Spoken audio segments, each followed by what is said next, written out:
Welcome, welcome, welcome to our weekly get-together, episode number 66 of Leadership for the Future, Warrior, Scholar, Sage, where we get together right here simultaneously on Facebook and Twitter and Instagram, all at the same time, same place, every week, 11 a.m. Pacific Standard, to talk about the psychology and the strategies to powerfully lead both your life and business. And so, as we're getting everyone in here, we're going to take a minute and give you some time to weigh in. If you're on Facebook, just weigh in down below. Tell me who's here. Let me know you're here and where you're from, because we're growing this community around the globe, and it does my heart glad to always come back and see who's in attendance. And also, as always on Facebook, if you like the content, then give me a big heart, give me a thumbs up. If you don't like it, then don't do anything, okay?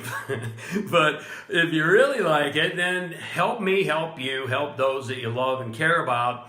Share with your community. Right down here, it's really easy. Just click that button. So click that heart, click that thumbs up, click that button, and share. And many of you do that every single week on Instagram. Give me a heart as well if this is touching your life and your business and giving you the psychology, the resources, the strategies to move forward in a big way. And on Twitter, if you'll give me a like, I would really appreciate that. And you can retweet also. I think on Instagram, you can invite people and you can share as well. So please do that. Now, before we move into episode 66, which is about vision, the key to leadership, by the way. I'll come back to that in a moment. Then let me just do a quick shout out to those of you on Facebook who share. Many of you do this every single week. And so real quickly, Rob Genius, thank you, my friend. Lana Monday, Paul Campbell, Christine Lewis Anderson, Anthony and Andrew Rogers. Hey, happy belated birthday, guys. I think it's 34, right? So you got a lot of room to run. Russ Litow, Tommy Allen Rains, Nancy Winter, Vanessa Robinson, thank you very much. Nora Jones, Jay Lee, Tony Francis Smith. Hopefully I'm going to see you in January, Tony. Looking forward to that. Nisa Harper's News. Gratitude 24/7, 365. We are all one. Sandy Arango. I'm going to see you on Monday, Sandy. We're going to rock and roll. Cottonwood Stone. Thank you very, very much, all of you who shared.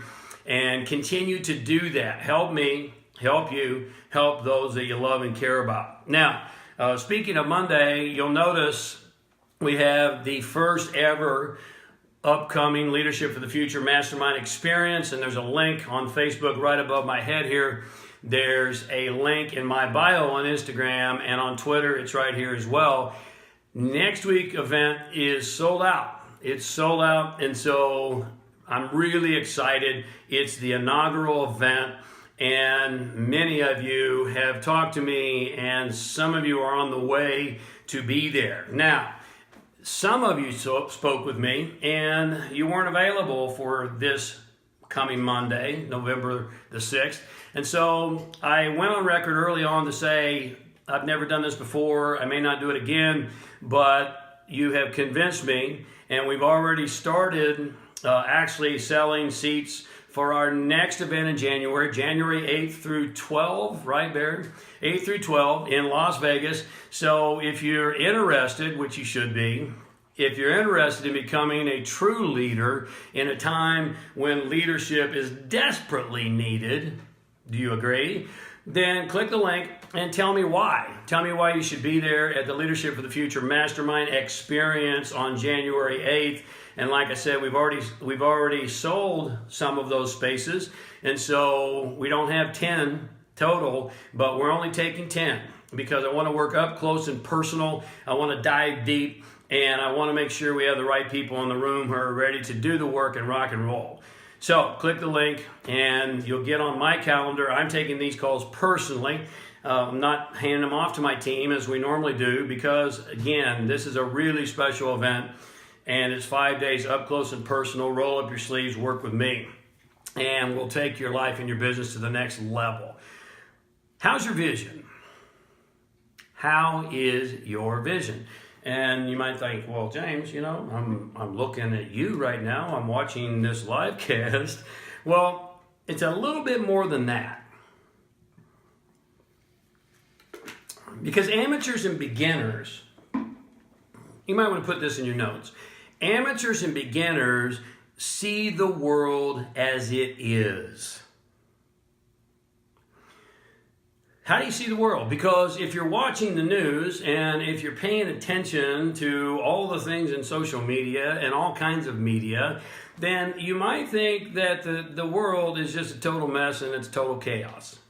All right? And everybody's hating on somebody else. And so amateurs and beginners, that's how they view the world. And I talk to these people all the time. Leaders, on the other hand, leaders see the world as it can be.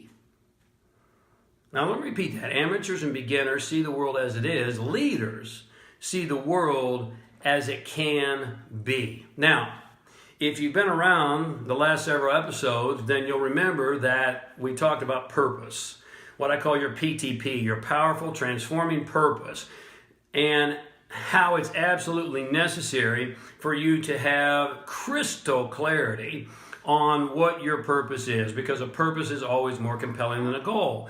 So purpose, and if you missed it, you can go back and watch the replay, but purpose is the key to inspiration and fulfillment. And we talked about that previously. What we're talking about here is vision. If purpose is the key to inspiration and fulfillment, which it is, vision is the key to leadership. I mean, one of the greatest and richest kings of history was King Solomon. And King Solomon, one of my favorite quotes, said, "Where there is no vision, the people perish." Now, again, we're smack dab in the middle of a series on the 3 qualities, characteristics, understandings that you must develop, and also the market opportunities as we move forward in this Mach 10 market. And we started out by investing a lot of time, several weeks, episodes, on what it takes to have vibrant health, longevity, and what it takes to live a long life. Because if you're going to do great things, it takes a long time to do that, so you got to be around a long time. Does that make sense to you? So now we moved into the second thing that's absolutely vital, according to experts, is adaptability and reinvention.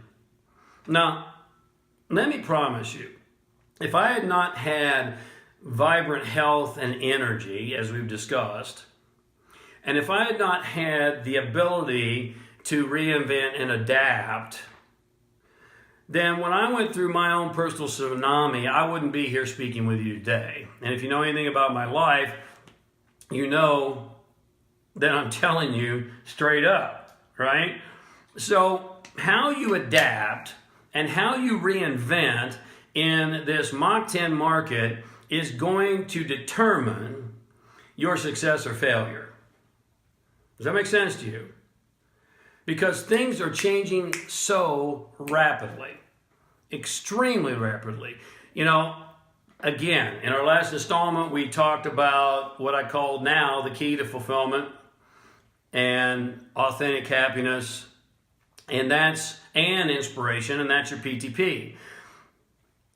The power of having a laser focus and clarity in this area. You know, so many people wish they had a better life. They wish they made more money. They wish they could lose 20 pounds. They wish they had a great relationship. They wish that they could build a thriving business. And, you know, you can wish all day long, but let me promise you this, the universe and the market does not respond to wishes.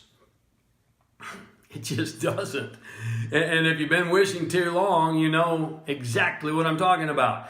It responds to a crystal clear PTP and a burning desire. Remember, we talked last episode about how you have to want it as badly as you want oxygen, right? A burning desire and a definite plan.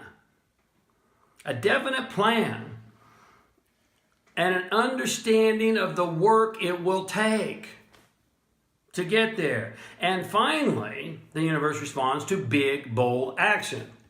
So it doesn't respond to wishes. It responds to clarity of your PTP. It responds to a burning, deep desire. It's a must that you get this done before you leave this lifetime. It responds to a plan. And then finally, big, bold, continuous action. So the next step of getting this crystal clear clarity, that's a mouthful, crystal clear clarity, say that fast 3 times, crystal clear clarity, that I'm talking to you about, I did pretty good, didn't I? Is to formulate your vision. Okay? Now, purpose and vision are like close cousins, but they're actually different. They have to be ferreted out a little bit. Because the vision that you have and intend to create is how you're going to go about implementing your PTP. Does that make sense to you? The vision you intend to create from and with your PTP. And let's make it very, very clear here that there's a big difference between sight and vision. Sight is seeing the world as it is. Sight is a physiological phenomenon.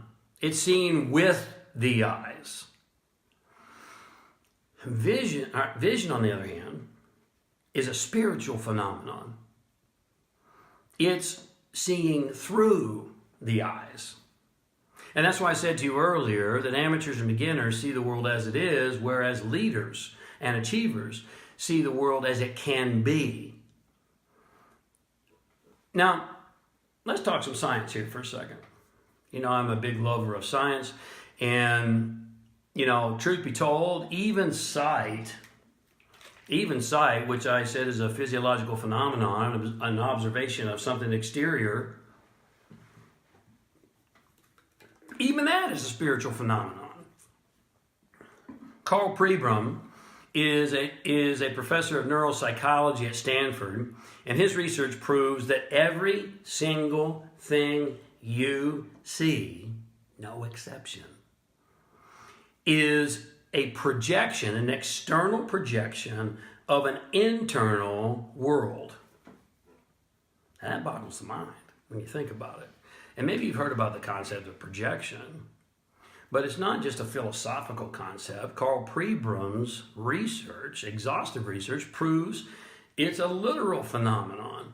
Every single thing you see in the world is nothing more than an external projection of an internal world or an internal state of being. So again, I ask you to be really, really honest, because there's no value in lying to yourself. How do you see the world? If you see it as threatening and terrorizing and chaotic and going to hell in a handbasket, then according to Pribram's research, not my idea, but according to Pribram's research, that's because that's who you are inside.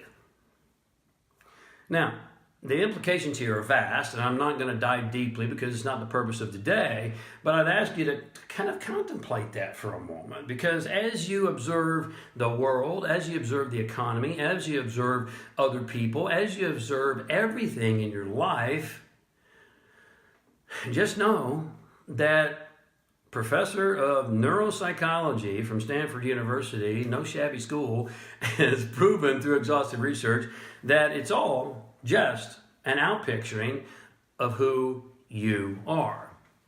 And furthermore, what Pribram says is that you absolutely, catch this, you absolutely cannot observe anything outside of you that is not inside.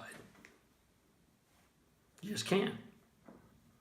Again, as I mentioned earlier, the implications are vast, but let me also encourage you and promise you that when the vision on the inside becomes more compelling and powerful than what you observe on the outside, then your universe is at your command. Now that sounds really spiritual and mystical, but I could back it up with physics and all kinds of, neuropsychology and all kinds of science now are proving what the mystical traditions have told us since the beginning of time. And I don't have the time today to get into all the research. You can do that for yourself. But you might be able to logically deduce, if you're a thinking individual, which I hope you are, that if you can't observe anything outside of you that isn't from within inside of you, then when I say to you, when the vision on the inside becomes more compelling and powerful than what you observe on the outside, then your universe is at your command. Because here's a little inside, unknown secret. You hold your world together with your attention. When you shift your attention, the world that you once observed collapses. That's called collapsing of the wave function in quantum physics. I'm going to have to rein myself back here. Hey, you guys who are joining me next week on Monday, buckle your seatbelt, Dorothy. Kansas is going bye-bye. Okay, but the world you've created collapses and a new world springs forth. Is that exciting to you? That fires me up. Because, you see, once again, amateurs see with the eyes. That's just sight. Whereas leaders see through the eyes. Big difference. Leaders see the world as it can become. Why? Because they are becoming more. Your results are a reflection of you. If you want your results to grow, you must grow. Period. I watched, talk about a great leader with great vision. I watched the Inconvenient Truth sequel just a couple nights ago. And, I know Al Gore is a controversial figure, and you may or may not like him, and it doesn't matter. It doesn't matter. But I got to tell you, I have huge respect after watching that documentary for Al Gore.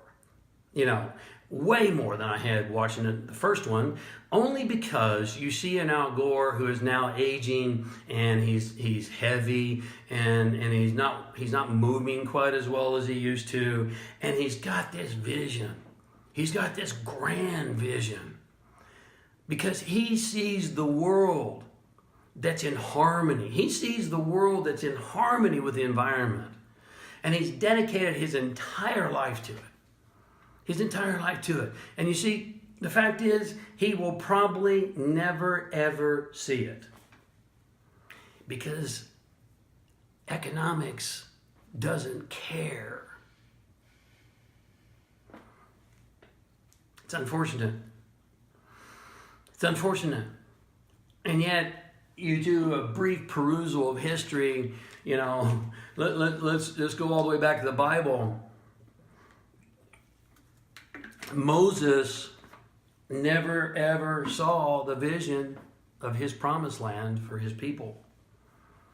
They got there after Moses was gone. And unfortunately, in many, many, if not most cases, the grand visionaries never see the fruition of their vision. And in many, if not most cases, the grand visionaries are attacked and maligned and called a scam and all these kinds of things. I mean, just look at what people say about Al Gore, and it's a great example. And because it takes time, and most people don't care, and most people aren't committed enough to hold the vision and to continue the vision and to give everything to the vision for as long as it takes. Your purpose tells you why you're here and why your impact and your legacy are critical. Not only to the current generation, but to future generations to come. Your vision tells you what. Purpose tells you why. Vision tells you what specifically you're going to do in the world to bring your purpose into fruition. Does that make sense to you? Vision tells you why it's important, and your legacy and your impact. Purpose tells you what you're going to do to align with that, how you're going to take action and bring it into the world. Let's use an example of someone I respect a lot, and if you've been around me any amount of time, this is going to come as no surprise. And you know, some of you are thinking Leonardo da Vinci, who's one of my heroes, but not today. Elon Musk works 100-hour weeks, and he runs 3 major corporations. Now, check this out. When he began Tesla, you do a quick study of how much trouble and how much difficulty and how much challenge Musk has faced. And you know, electric cars, before Tesla came along, electric cars looked like hell, right? I mean, every one of them was ugly as shit. And Musk said, you know, I'm gonna not only create something that's great for the environment, but I'm gonna create something that someone would be proud to drive. What a concept, right? And now, after all the challenges, all the difficulties, you can read Tesla's story. Tesla is now worth more than Ford Motor Company because Musk held the vision. It's quickly approaching General Motors in its worth. Musk personally is worth about $21 billion. Now, when he started Tesla, he had to borrow money to pay rent. Most people won't do that. Most people won't go all in. He went all in. He took all of his money from PayPal and he put it into Tesla and SpaceX. He went all in, and he literally had to borrow money to pay rent. And why does he do this? Because it's not money that drives Elon. He's worth $21 billion. He doesn't care. Not really. I'm sure he's grateful. It's better than borrowing money to pay rent. But is that what drives him? No. Not even close. It's his PTP. You know, one of the most fundamental missing factors I find with the entrepreneurs I work with and the businesses I work with and the individuals I work with is that they don't know their PTP. They don't know their powerful transforming purpose. They don't know what their purpose is. And therefore, they end up playing yo-yo. They jump from here to here to here to here to here to here to here to here to here to here to here because they don't know why they're here. Do you? When would now be the time to get clear? Because you can't, if you have a vision before you get your PTP, it's not going to work. This is a formula I'm giving you here. PTP comes first. That tells you why what you're doing is important, why you're working 100-hour weeks, why you're giving your all, why you're putting it all in and borrowing money to pay rent. Then your vision tells you what you're going to do in your business, in your world, in your life to actualize that. You know, is it money that drives Musk? Absolutely not, and that's obvious. It's obvious. Again, do a quick perusal of his history. What drives him? One thing, his PTP. Now, I have not met him yet, so he's probably not using that acronym. But I listened to interviews. I mean, he certainly could retire really comfortably on his $21 billion. Wouldn't you agree? He's got $21 billion. Why does he? Well, when you ask him, he answers, I'm here to save humanity. Talk about a PTP, powerful transforming purpose. I'm here to save humanity. Damn.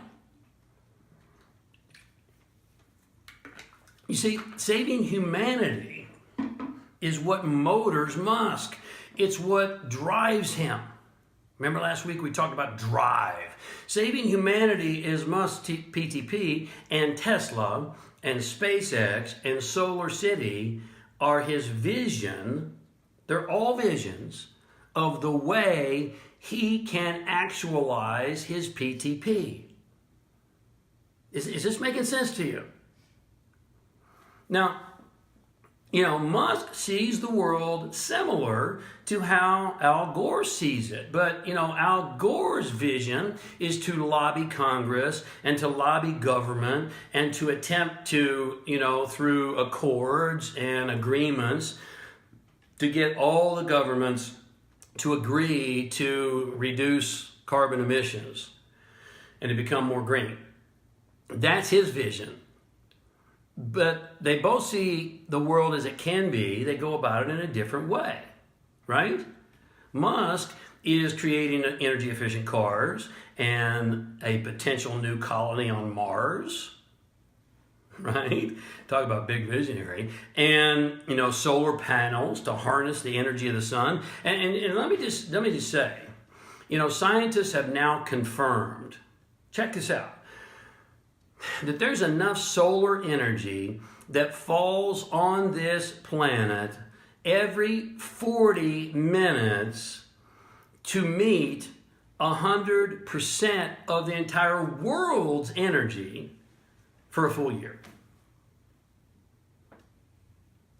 Why the hell are we still talking about coal and fossil fuels? I'm sure it has nothing to do with money and lobbyists and economics. Probably not. Let me repeat that. Every 40 minutes, there's enough energy that comes on this planet from the sun to meet 100% of all Earth's energy requirements for an entire year. Visionaries see the world as it can be. You see, there are many ways to save humanity. That's Musk's PTP.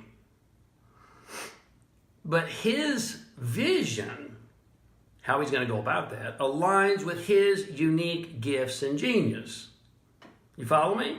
Gore's vision aligns with Gore's unique gifts and genius. In many ways, my own personal PTP is very similar to Musk's, even though it's not stated the same way. But my personal unique gifts and genius are different than Gore's or Musk. And so therefore, my vision of exactly what I must do to go about actualizing my purpose is different. Are you getting this? Because these are distinctions that I rarely, if ever, in fact, I've never heard them be made, and I'm just saying if ever because I want to leave some margin for error. But you get these distinctions, they're really game changers. You see, because your unique gifts and genius will probably be different as well. It really doesn't matter what your vision is. What matters is two things. Number one, that it aligns with your purpose, your PTP. And number two, that it fires you up. That it ignites the spirit within you. Because you see, you are you, and I am me, and Musk is Musk, and Gore is Gore. No two of us have the very same exact gifts. And this, I can spin into that topic, and I'm going to not do it, but I'm going to suggest to you that one of the reasons the suicide rates are so high, and that the 71% club exists, 71% of the people are miserable in their work, is because they haven't found their own unique gifts and genius. They are trying to do what society or what other people tell them is purposeful and sexy and exciting instead of doing what you're here to do. Because no two of us are ever exactly the same, and we never have exactly the same gifts. And therefore, while our PTP might be similar, our visions are going to be different based upon our own unique gifts and genius. Does that make sense to you? Are you tracking with this today? I hope you are. And apply it to your life, first and foremost, and to your business. Emerson, one of the greats, Ralph Waldo Emerson, said, "To envy is ignorance. Imitation is suicide." Amazing, right? Isn't that a great quote? Envy is ignorance. Imitation is suicide. That's the reason I continually and constantly encourage you to practice what I call beginning at the beginning. Going all the way back as far as you can in your memory banks to your childhood, and ask yourself some really deep and poignant questions, which I've given you in previous episodes, about what your unique gifts and genius are and what you've always been attracted to in your life. Because I believe with 100% certainty that God, universal intelligence, the 0-point field, the creator of all creators, whatever you want label you choose, it doesn't matter, sent you here with unique gifts and genius. And even research from Harvard says you're a potential genius in at least one, if not two areas. But if you're chasing the things that you're not supposed to be chasing and doing the things you're not supposed to be doing, you're never going to actualize your greatness. And so that's why beginning at the beginning is stepping back, get out of the race for a minute, and ask yourself, hey, what have I always been attracted to? What have I been gifted with? What am I good at naturally? And now let me go all in on that, and let me find my PTP, and then let me create a vision that aligns with my gifts and genius, just like Al Gore has, just like Elon Musk has, just like Stephen Jobs did, just like Albert Einstein did, just like Leonardo da Vinci did, just like, name them. Name them. You have to clearly know your unique gifts and genius so that when your PTP is clear, then you can easily go about setting in motion your vision.